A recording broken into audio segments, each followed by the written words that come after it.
गरुड़ पुराण के अनुसार किसी व्यक्ति के जीवन के 7 चक्र निश्चित होते हैं। इस चक्र को पूरा कर जिस व्यक्ति की मृत्यु होती है वह मोक्ष को प्राप्त करता है, और जो इस चक्र को पूरा नहीं करता है वह अकाल मृत्यु को प्राप्त होता है। क्या होती है अकाल मृत्यु, जानें। अकाल मृत्यु के बाद जीवात्मा को मिलने वाली सजा गरुड़ पुराण में अकाल मृत्यु के बाद जीवा को मिलने वाली सजा के बारे में विस्तार पूर्वक बताया गया है। जानते हैं गरुड़ पुराण में अकाल मृत्यु को किस श्रेणी में रखा गया है। गरुड़ पुराण हिंदू धर्म के 18 महापुराणों में एक धार्मिक ग्रंथ है। इसे वैष्णव संप्रदाय से संबंधित महापुराण भी कहा गया है।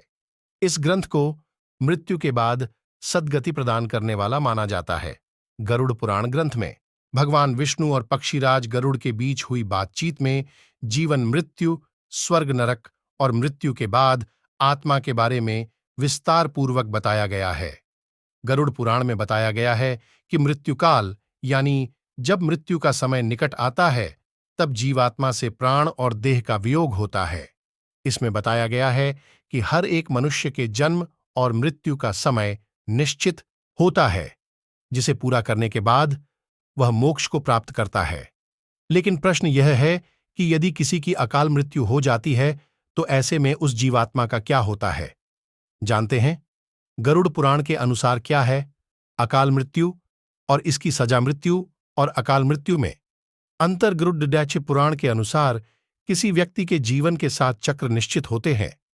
इस चक्र पूरा कर जिस व्यक्ति की मृत्यु होती है वह मोक्ष को प्राप्त करता है, और जो इस चक्र को पूरा नहीं करता है वह अकाल मृत्यु को प्राप्त होता है। ऐसे लोगों की जीवात्मा को कई तरह के कष्ट भोगने पड़ते हैं।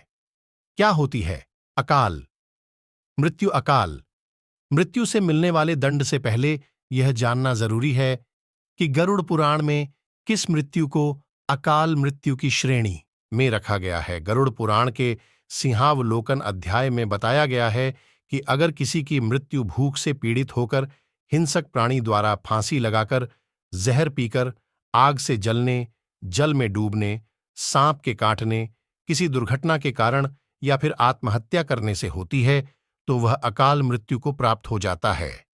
इन सभी मृत्यु में गरुड़ पुराण में आत्महत्या को सबसे घृणित और निंदनीय अकाल मृत्यु बताया गया है। आत्महत्या को भगवान विष्णु ने परमात्मा का अपमान करने के बराबर बताया गया है। कैसे होती है अकाल मृत्यु। कुछ लोग स्वयं आत्महत्या कर अकाल मृत्यु को प्राप्त होते हैं तो वहीं कुछ दुर्घटना आदि का शिकार हो जाते हैं। इसे लेकर प्राचीन वेद पुराणों में बताया गया है कि व्यक्ति 100 वर्ष तक जीवित रह सकता है, लेकिन जो लोग निंदित कर्म करते हैं वे शीघ्र ही विनष्ट हो जाते हैं। जीवन में किए कई महादोषों के कारण व्यक्ति की आयु क्षीण हो जाती है और वे अकाल मृत्यु को प्राप्त होते हैं।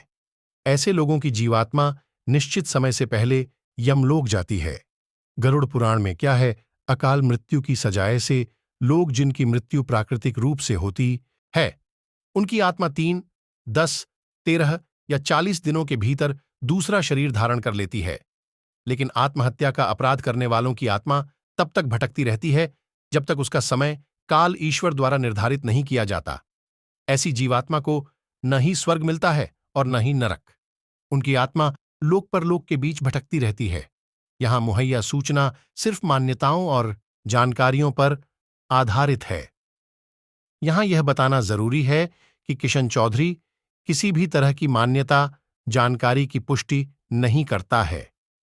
किसी भी जानकारी या मान्यता को अमल में लाने से पहले संबंधित विशेषज्ञ से सलाह लें। वीडियो को लाइक करके चैनल को सब्सक्राइब करना बिल्कुल ही ना भूलें। वीडियो देखने के लिए धन्यवाद।